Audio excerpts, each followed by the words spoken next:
And I'm Mark Condell.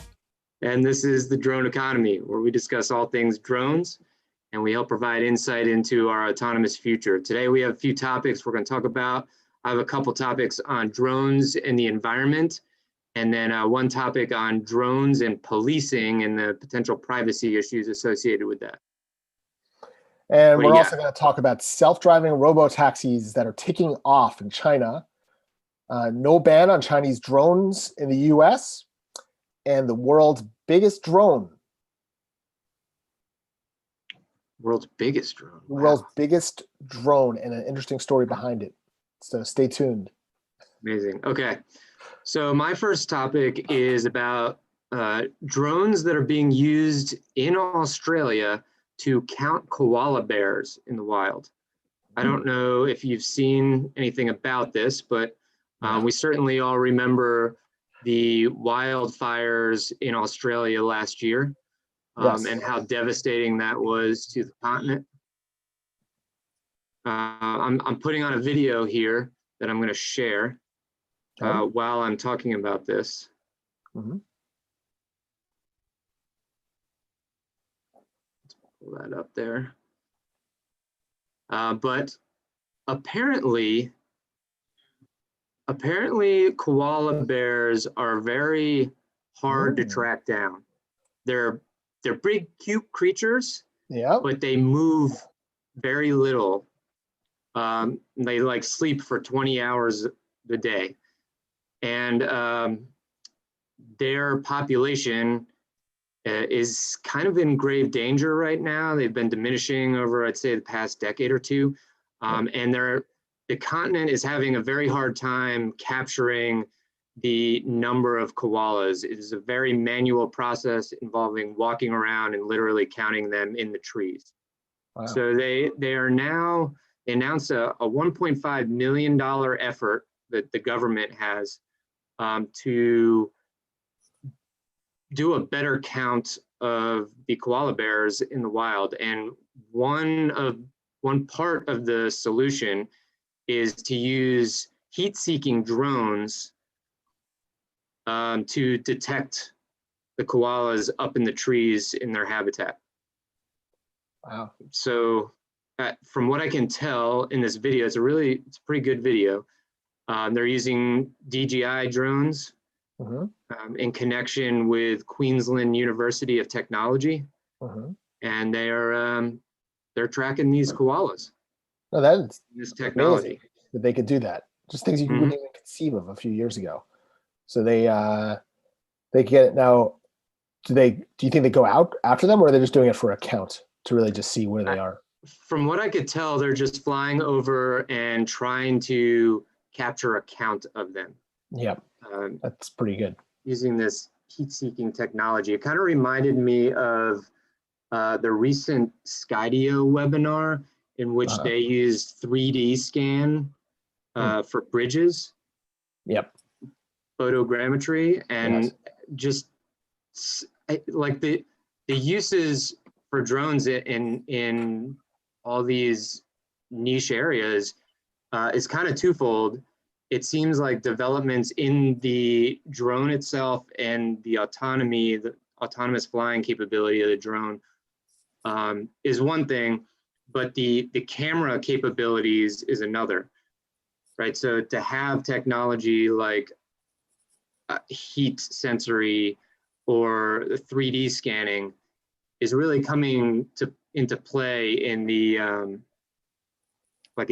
economy or drone economy area, or the way industries are using drones.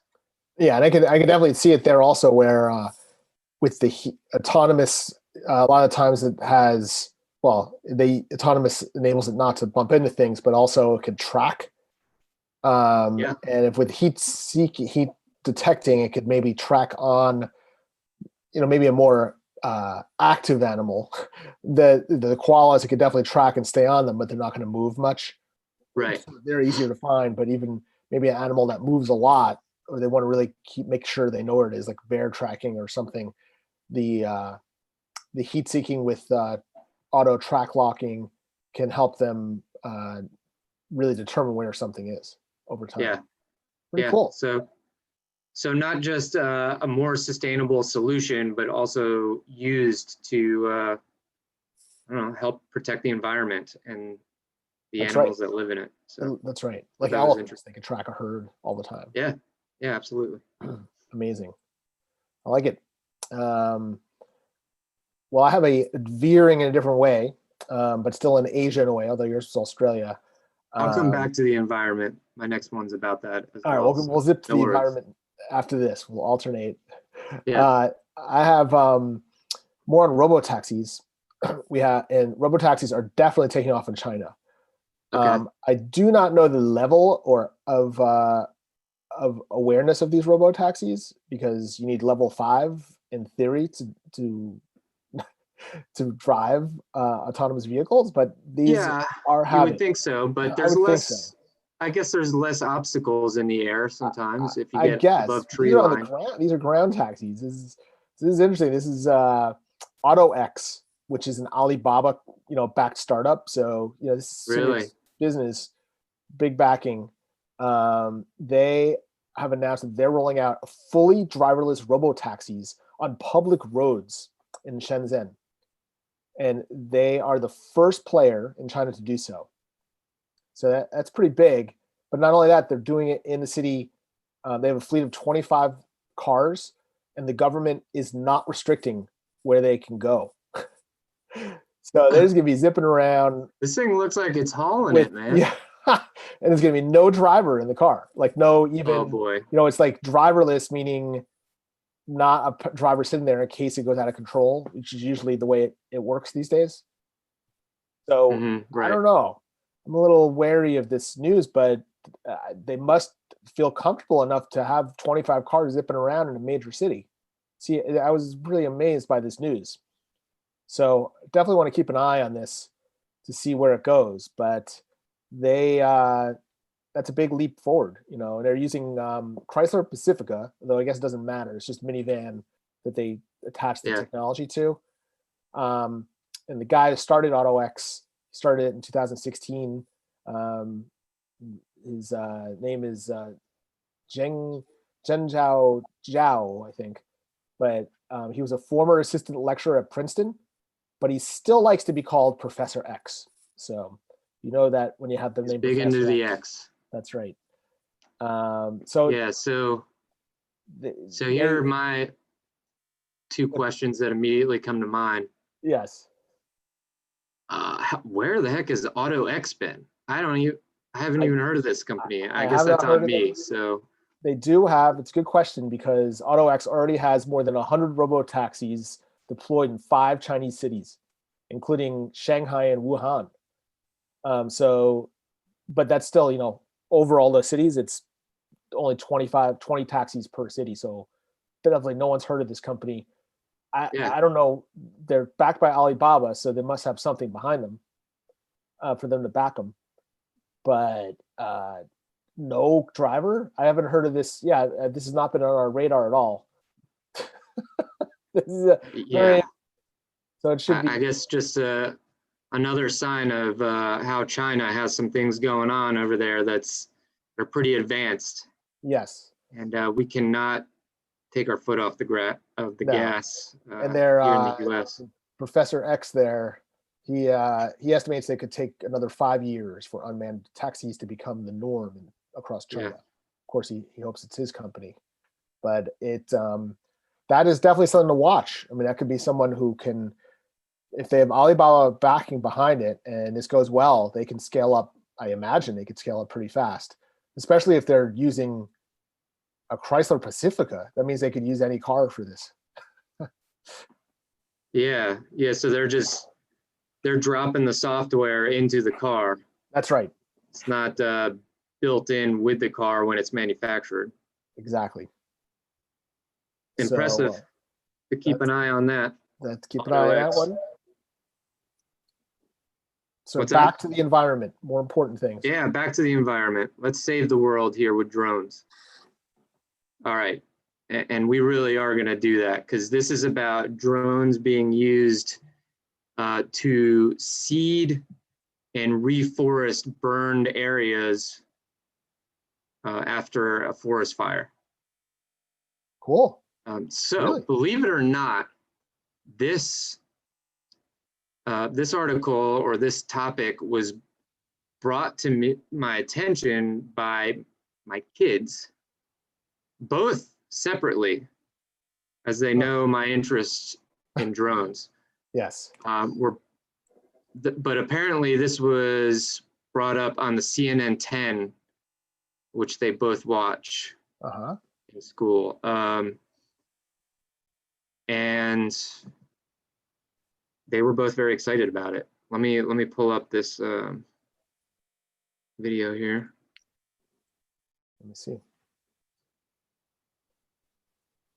All right, so yeah, remember the hurricane example that I used in the intro video, right? Yes. So we talked about how could a drone be used before, during, and after, and this is definitely a case of being used after a natural disaster type situation, which we all know are just getting worse, right? So Drone Seed, which is a Seattle company that is wholly devoted to using drones to reseed areas destroyed by forest fires. They have gained additional FAA approval to operate beyond visual line of sight with a 57-pound payload flying around in this drone that has, it's like seed pods in it. Wait, did you say beyond the line of sight? Yeah. Yes. Okay, wow. They can operate now in California, Colorado, Montana, Nevada, Arizona, and New Mexico. Those are the new states they can operate in. They were already approved to operate in Oregon, Washington, and Idaho. Wow. Right. So obviously some major forest fires earlier this year in California. Yeah. And other parts of the West Coast. Yeah. But what these guys do, the drones go out and use LiDAR to investigate the terrain and look for prime areas to drop these pods. And then the pod or the drones just carry the pods out and autonomously follow the path that have been instilled in them and drop these pods down. So they carry awesome. they carry the seeds, they carry fertilizer, like a pest deterrent, and then like a water absorbing material to kind of help ensure the success of the seedling rooting in. So it's a whole forest in a box. Yeah. Drops in. Yeah, a reforesting in the box. Reforesting in a box. That's amazing. Yeah.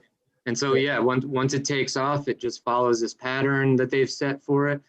And it's got about, from what I read, 8 to 18 minutes of airtime. And then it's got to come back and they replace the battery, they replace the pods, and then send it up again. That's amazing. And so these things can cover 25 to 50 acres a day. That's amazing. Compared to what humans can cover is about 2 to 3 when reseeding. Wow. So it's like 9 times faster at least. Yeah. That is incredible. That's a big solution. That's a big win for the environment. Yeah, it's huge. Wow. In fact, that was the CEO there. He was talking about, you know, one of the best ways to help the environment is just to plant trees. So it's really the biggest way to help carbon absorption and help with climate change. I don't know if you know how it works, but you're saying it deployed it, but how does it dig a hole? Does it need to dig a hole or just throw seeds all over the place that are treated? Yeah, it just throws the seeds. And some of them, so like some sticks, some don't. So the key is finding the right place to throw the seed, first of all. So they do that first. Yeah. And they identify those areas, and then they set that pattern, that path pattern into the flight pattern of the drone. And then it takes off, flies around like you saw, drops the seedlings, and I guess they don't require being dug into holes. I guess just the terrain that they drop it in is able to sort of absorb it. And that's one of the big contributors to carbon dioxide being not being reabsorbed in the atmosphere. So it's a big solution for climate change and also helping the forest itself. Wow, it's good. I don't know what's going on with this undersea stuff we're watching right now, but it's good. Yeah, well, great video. I mean, it's 8 minutes long. Many things. Yeah. Well, we could talk about the ecology all day, but unfortunately, we have to move along a little bit. I liked it. Let's do it.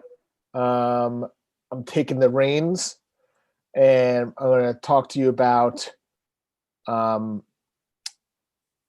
COVID has helped the case for drones situation. It's all good. Drones helping COVID, and COVID helping accelerate drones. So DroneUp, which is, they have a lot of package delivery service contracts with the UPS, with Walmart. So they're definitely a company that's emerged as a significant player in drone delivery. They are working with the FAA, and they have the first ever waiver to fly over people and moving vehicles to support drone delivery of COVID-19 test kits anywhere in the US, anywhere. So that's a big deal because to date, no one's been able to fly over people or vehicles. Like that's just, they should. The FAA is taking this on a very conservative level, and they have done the paperwork and petition enough that they're having a one-time exception for this. So I guess, which was their Part 107 rule. And what this can do now is that it sort of serves, well, it's going to help deliver all these COVID test kits, but also it can serve as a test case for delivery in general when it goes over people or the efficacy of drones as a delivery vehicle. So it's a win for everyone, and definitely a win for DroneUp, and partially a win for UPS and Walmart to see if that's successful. It can help them as well. So it'll be interesting to see how this proves out over the next couple of months. But it's a very fast, not fast approval, but fast results. They're going to start doing it right away and all around the country. So to be seen. So all around the country, they're not located in one city. They're just going to start. They have the approval. They have the approval for anywhere in the country. I don't know. It doesn't really say what their plan is and how they're going to roll it out, but I imagine if they do it one location, they could do it with many. And I don't recall if they had an agreement with CVS as well. I know there was. I'm not sure if it was DroneUp or someone else had an agreement with CVS so they could start delivering test kits for them. So, but I'm sure they will ramp it up as fast as possible. I don't know how many drones they have equipped to actually do it, Yeah, that would be the question. I mean, you might get approval to operate everywhere in the US, but could they do that? Yes, that's right. And train everyone on how to do it. It does not say. Tell me. Does not say if it's beyond line of sight. So okay, that could be a big hindrance. How much they could do. And tell me again, this is for tests or for vaccines? This is for COVID kits. So it is the COVID kit delivery. So I think it's for testing. Okay. Because at this point, so they have an agreement with Walmart. That alone could have a lot going out there, but it's not for vaccines. No, it's just for testing kits. That makes sense. Down the line, vaccines, but the vaccines need to be stored, I guess, at a certain temperature. Yeah, and I'm not sure how well most people are at vaccinating themselves. That is true. Nor are they that great at testing themselves, though. I had to do that recently, just with the swab.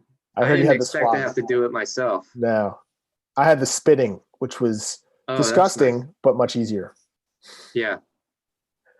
It's a little concerning when they keep saying, keep going, yes. Going. Like, wow, I didn't realize yourself. It's fun. Had that much space. Yeah, well, that's really interesting right there. You push yourself further than you thought you could go. I would love it if a drone just landed on my front doorstep with a COVID kit, Yes, and put it up your nose. Yes. Yeah. I don't know about that, but so that is done there, and I know you had two more, I think. Yeah, one more I had, and this was about. I'm going to change topics, right? I'm talking about the environment, but let's talk about policing, drones and policing, and really the privacy, the goods and the bads. Let's just say pros and cons of this. But I was not aware of this.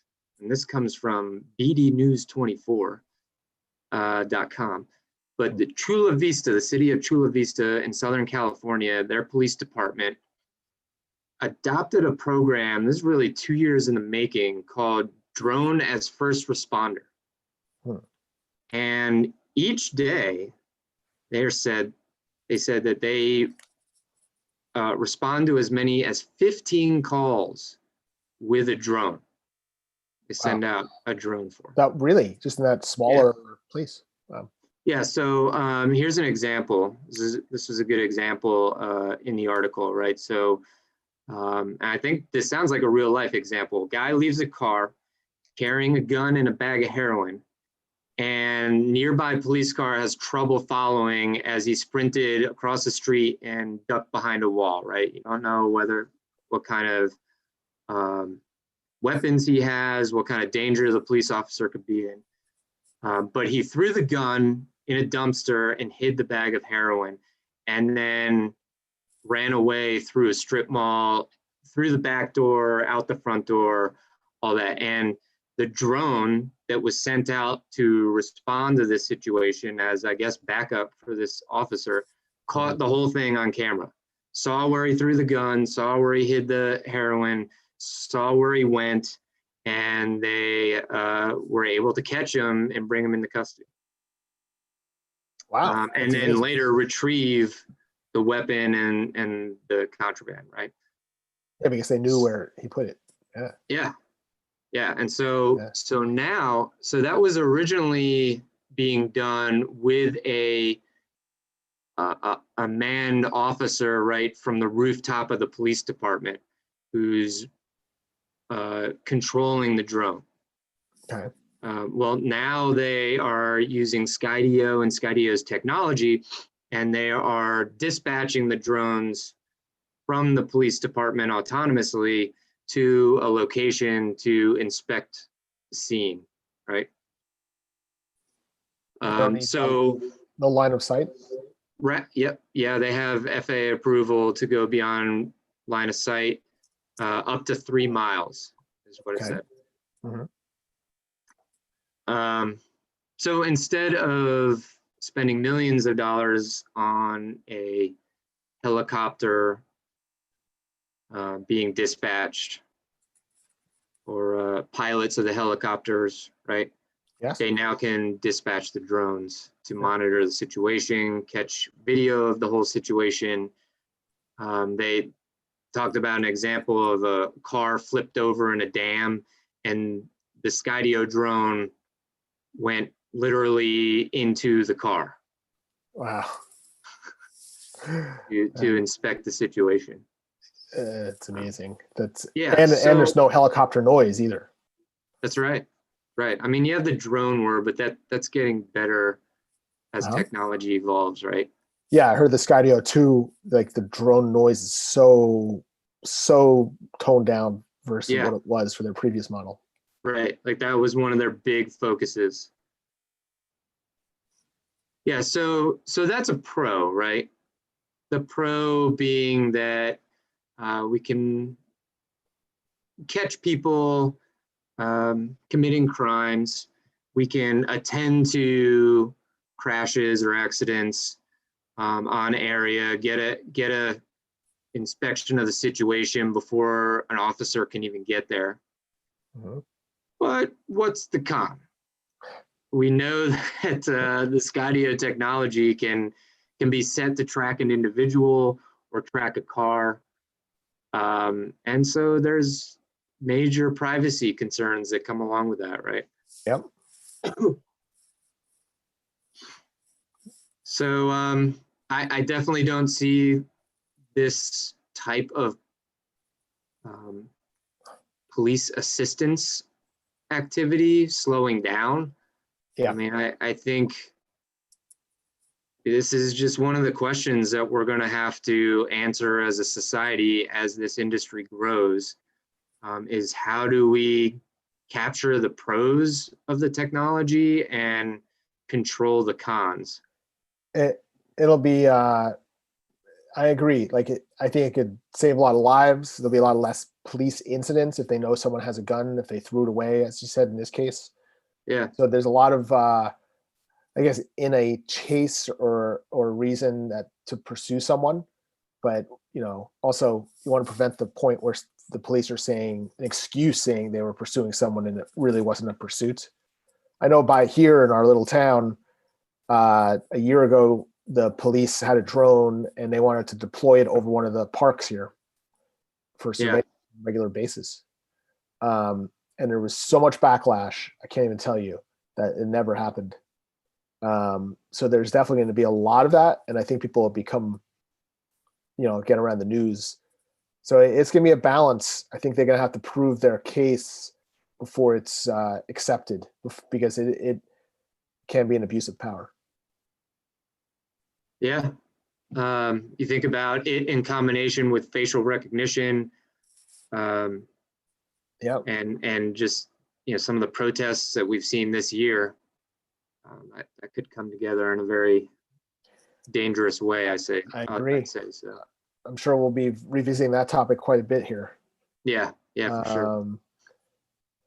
All right, just to keep time tight. That's all I had. What you got? I didn't want to run over that. I actually had two things. One is very quick, and then I'll go to the biggest drone. Okay. I'll pull just like a couple of weeks ago, we mentioned that the Department of Justice blocked government agencies associated with their funding, I think, from buying Chinese drones. And there was I read about that Congress, a committee in Congress, has rejected a House version of the National Defense Authorization Act that would have banned the purchase of Chinese drone tech by U.S. federal agencies or with federal funding.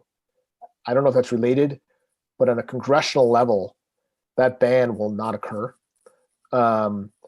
because the committee really said, rightfully, that a blanket ban is kind of like, using a hand grenade to kill a mosquito.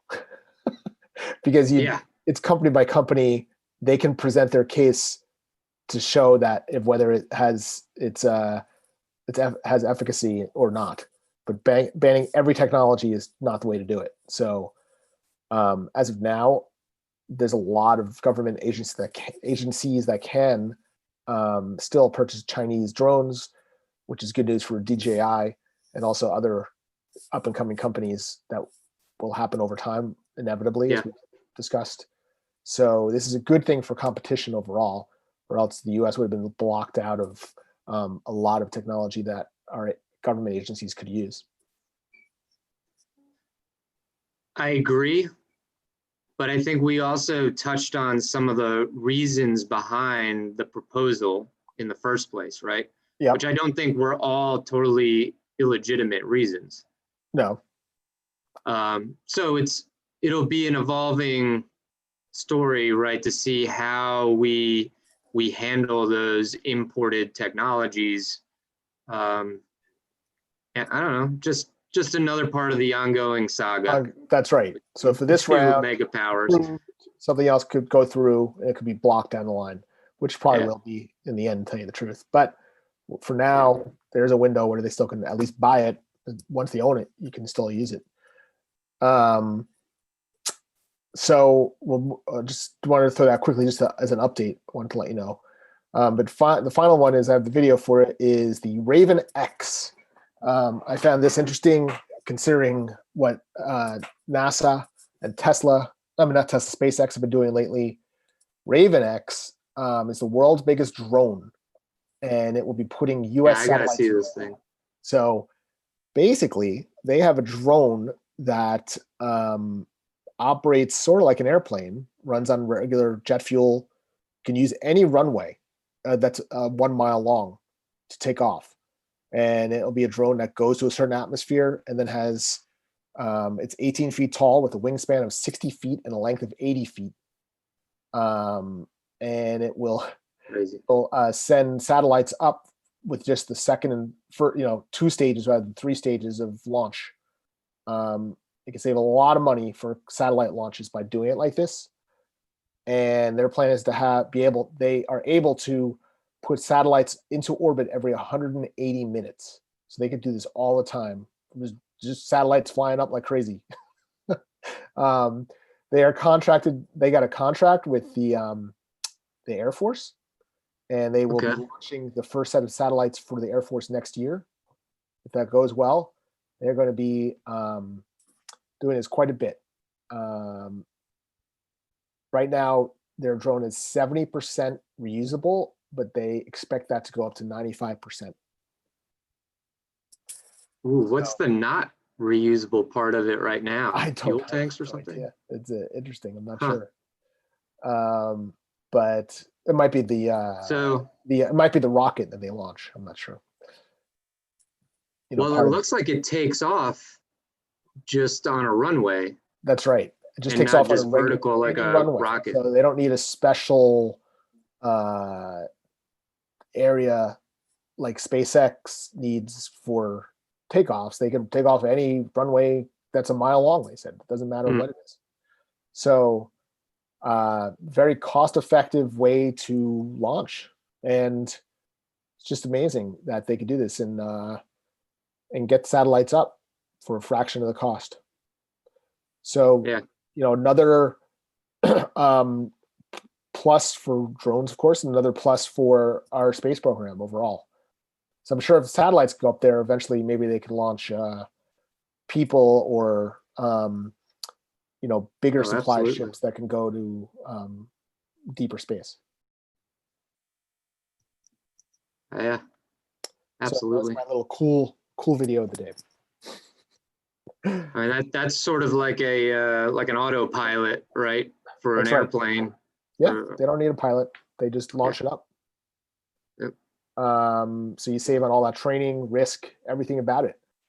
And satellites, there's gonna be a lot of satellites up there. Everyone's gonna think I think there's more than we think there are right now. Probably. A lot. So that's the news for this week. Okay. These couple of days. There's so much. I mean, that's 6 stories, 7 stories. Yes. That was what I chose out of a very long list. Yeah, it's happening fast. It really is. With all the restrictions, the handcuffs that are in place for how drones can be used. I mean, it's if all those were lifted, which understandably why they're not, but once they are lifted, it's just crazy how much is going to be done. So keep bringing it to you on a regular basis. That's what we're here for. Yep, drone economy throughout all sorts of categories. Oh yes, we'll cover them all. It's been good. Hopefully we'll see everyone in a couple of days, and till then, have a good drone week. See you in a few days.